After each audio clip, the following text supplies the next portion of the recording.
in 2018, but not without some resistance from locals. Some people came up with absurd issues, like what if the staff here with HIV injured themselves while chopping vegetables? And what if their blood passes through the drains and infects the neighbours?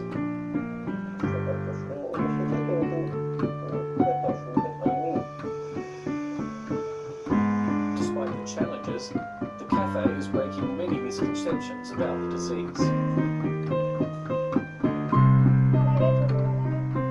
As a child, I didn't even know I had a disease, but my aunts were repulsed by me. They even had separate plates for me to eat from. Later, I realised that I'm infected with the HIV virus. Here, I have work. I prepare sandwiches and all kinds of coffee. With the customers' support, staff at Cafe Positive now have a chance to work hard and secure a future. That's it for today. Of course, more from the region on our website. We'll see you back at the same time tomorrow. Goodbye.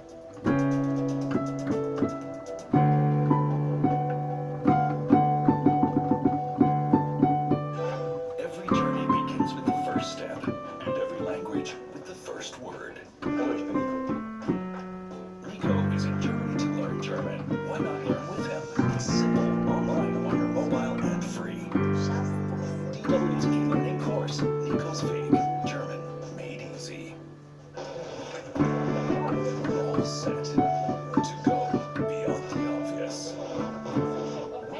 Then, as we take on the world, we're all about the stories that matter to you. Whatever it takes.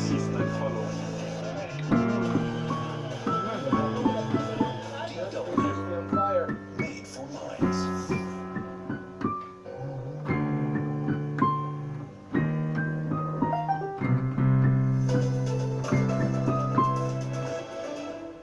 Breaking Germany's addiction to Russian gas.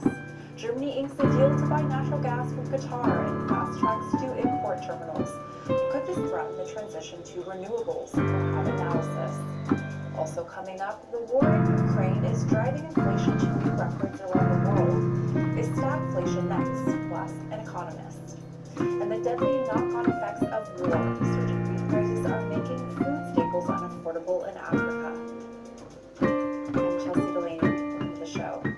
Germany says it's agreed to long-term gas partnership with Qatar, though it's still working out the details. Economy Minister Robert Habeck visited the Gulf nation over the weekend as part of Berlin's effort to replace Russian fossil fuels. Qatar is the third largest exporter of natural gas behind Russia and the United States. Most of it is exported as LNG, that's liquefied natural gas, cooled to minus 162 degrees Celsius, turning it into a liquid and making it possible to transport on ships. Qatar has the third largest natural gas reserves on the planet after Russia and Iran. Right now, more than 70% of its exports go to Asia. The tiny Qatar has big ambitions. It wants to boost production by 50% in the next 5 years. Now, some see red flags in a deal. Qatar has received widespread condemnation for its systematic exploitation of migrant workers. Some of them died while building basketball stadiums for this year's World Cup. Now, Stephen Beardsley, my colleague here at DW Business, joins me now in the studio to discuss some of these implications. So, Stephen, this is being really pegged as a way to get Russian energy out of the mix. Will Qatar be able to step in and fill that gap? Yeah, it's not going to do it alone, right? I mean, when you think about how much of Germany's gas comes from Russia, I think it's 55% of all gas that it uses coming from Russia alone via pipeline. What we're talking about is LNG that has to be transported by ships, and it's best if there are specific terminals in your country. Until then, the LNG is going to have to come into the EU network, and then it's a lot harder to get into Germany. So it's complex. That's a long way of saying that no, this isn't going to be the solution, but at the same time, Germany knows that it has to find a solution. The biggest threat, the biggest concern is that Russia turns off the gas immediately on its own. But then in the long term, of course, there has to be something that gets to that point where you can have the same kind of gas as you go over to renewables. long-term contracts here. This implies that this is going to be a multi-year relationship. How does that sort of align with Germany's climate goals, which don't include having natural gas, other fossil fuels in the mix? Do include having natural gas to a certain point. The idea is that by 2045, Germany is going to be climate neutral. What that means is that by 2035, they want all of their electricity to come from renewables, and then they want to have gas in a reserve capacity. That is, on days when it's not windy or the sun is shining, then they have something they can fire up. In the long term, they want hydrogen to actually replace gas. And so they probably want that before 2045. So if you're talking about a long-term contract, for example, of 25 years, which is typical, then that's going to go beyond 2045. And so the question is going to be, in what quantity are they going to get this gas and for how long? It doesn't match their goals. But this is an extraordinary situation for the government, and they're going to take gas wherever they can get it. So we want to see the terms. So how does Qatar's human rights record play into this deal? Right, so Robert Habeck, the economy minister who did this trip, he actually released a rather, I found, forthright video, released through his ministry, in which he talked about that. And he said, I thought that they might throw me out of the room when I brought this up. This is a sensitive topic. He said that they were prepared for it. And, if you look at it, some things have gotten better. There's a minimum wage now. The working conditions have improved, but it's still an issue. And basically he's saying, I know this is going to be a concern when I come back home. But at the same time, I'm talking about it, we're working on it, and of course in the background is the fact that there is a war led by Russia, that is your main supplier of gas right now. So when you start making these comparisons, you see that it's really hard to choose sometimes, or not hard to choose, it's just there aren't a lot of perfect options. All right, Stephen Beardsley, thank you so much for joining me in the studio.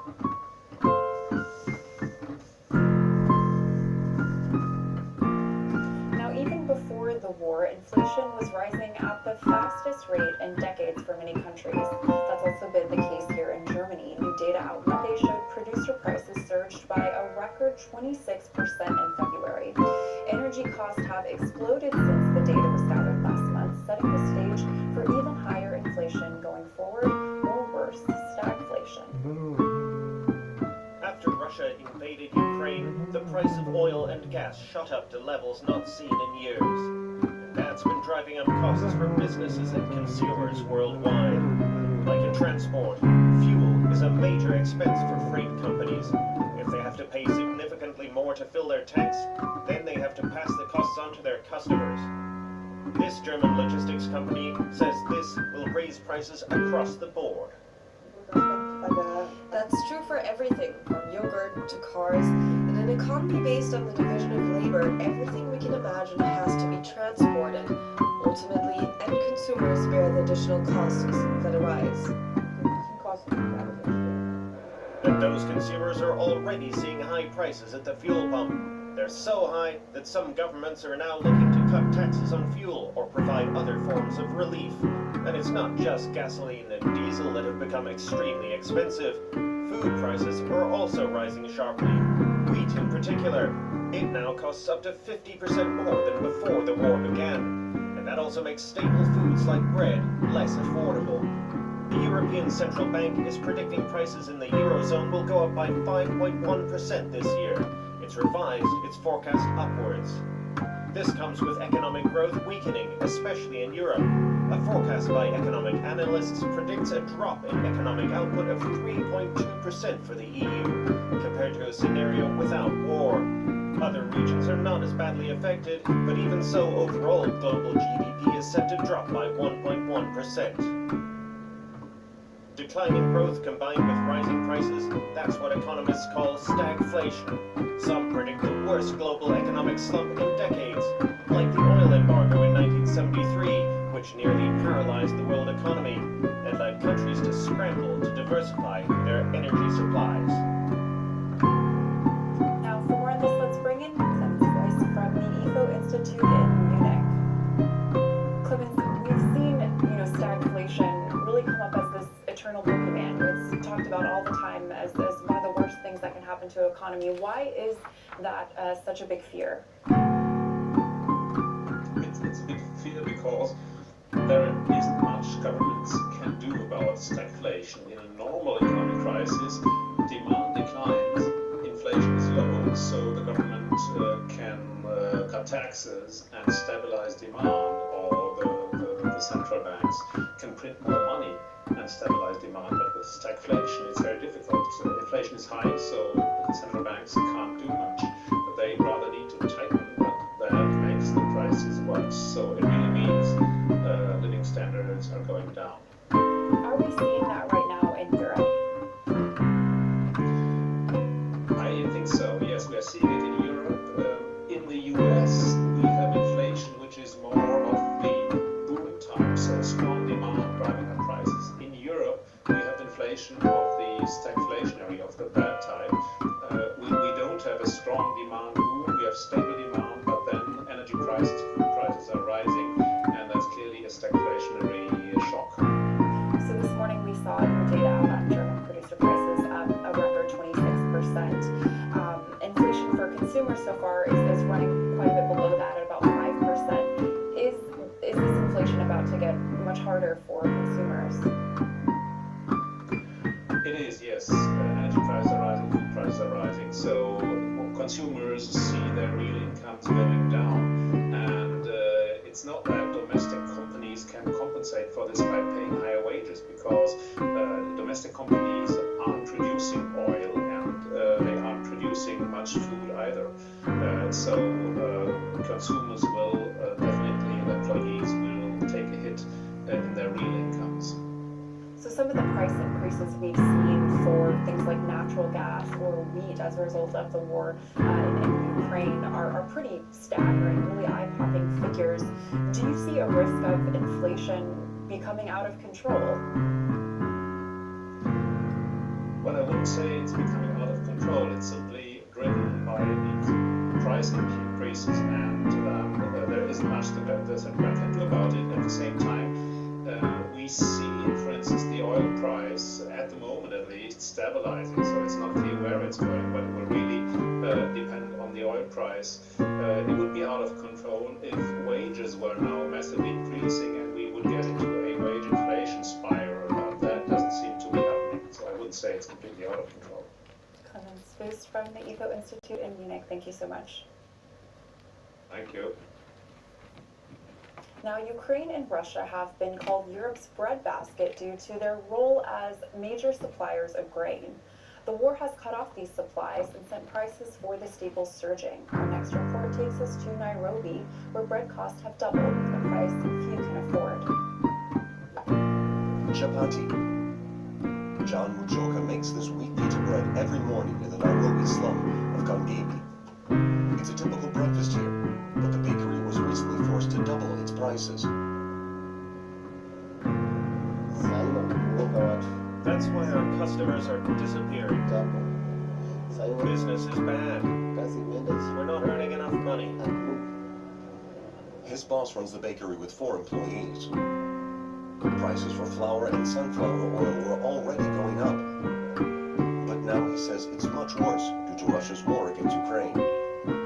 International prices for wheat flour have jumped dramatically. We're paying attention to the war because we need to know what's going on. Some of the products we use come from both countries. Everyone, the whole world, is concerned. And it's likely the poorest that will be hardest hit. Kenya's poor already have to spend half of their already low income on food. Here, around a third of imported wheat comes from Russia or Ukraine. And people are worried that as global supplies shrink, prices will continue to rise. And that will make putting food on the table much harder in many developing countries.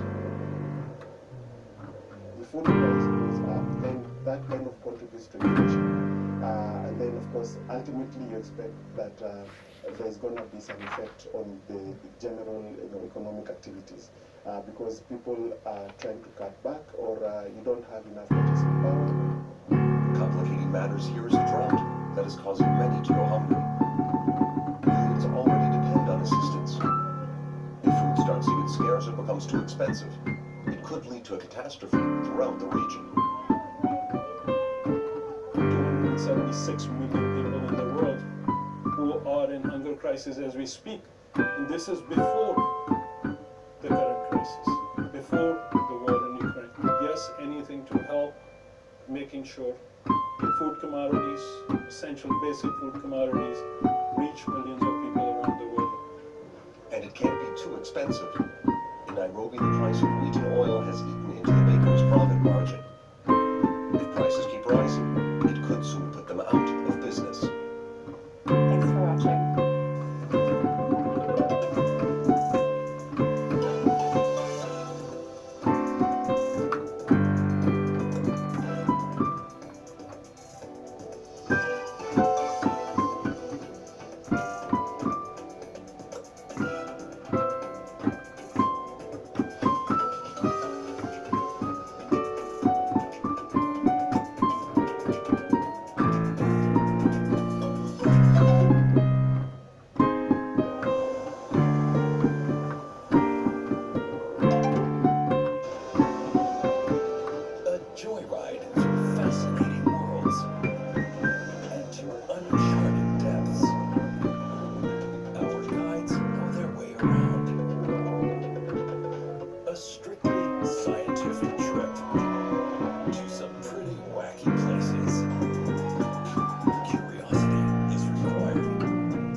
From Syria is born in a female body, forced into marriage, raped.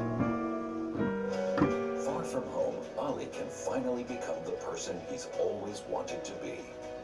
I want this very badly. I will not regret it, and will go through with it. I Was Born in Berlin starts March 30th on DW. I'm scared that if I work that hard and in the end they tell me you are not allowed to stay here or we will send you back. Are you familiar with this? The smugglers were liars. What's your story? Women especially are victims of violence. Take part and send us your story. We are trying always to understand this new culture. So you are not a visitor, you are not a guest. You want to become a citizen. Info Migrants, your platform for reliable information.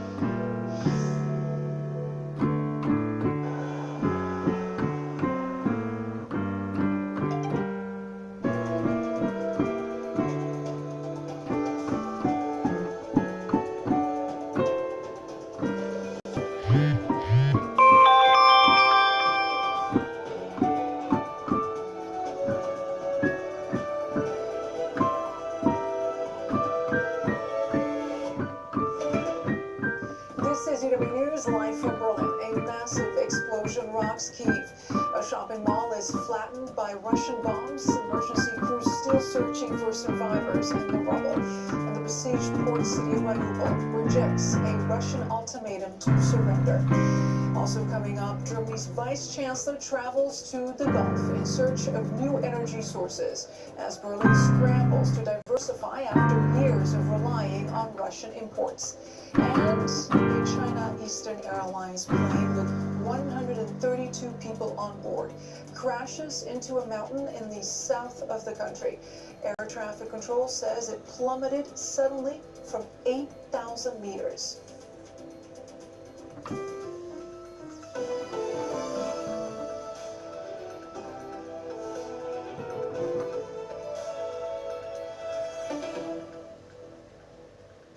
Hello everyone, I'm Alea Laharlach. Thank you very much for your company. It's day 26 on Russia's war of aggression against Ukraine. Overnight, the capital Kyiv came under attack. Russian shelling destroyed a shopping mall and a residential neighborhood, killing at least 8 people. And the besieged port city of Mariupol has defied a Russian deadline to surrender. The European Union's top diplomat says what's happening in Mariupol is a war crime. A blast that shook the entire city of Kyiv. Fires erupted amid the wreckage of the mall that was hit by Russian shelling. Firefighters that rushed to the scene were able to pull at least one person out of the rubble alive. But the aftermath is a scene of devastation. Parts of the mall were completely obliterated. Windows blown out, metal twisted. Craters in what used to be the parking lot.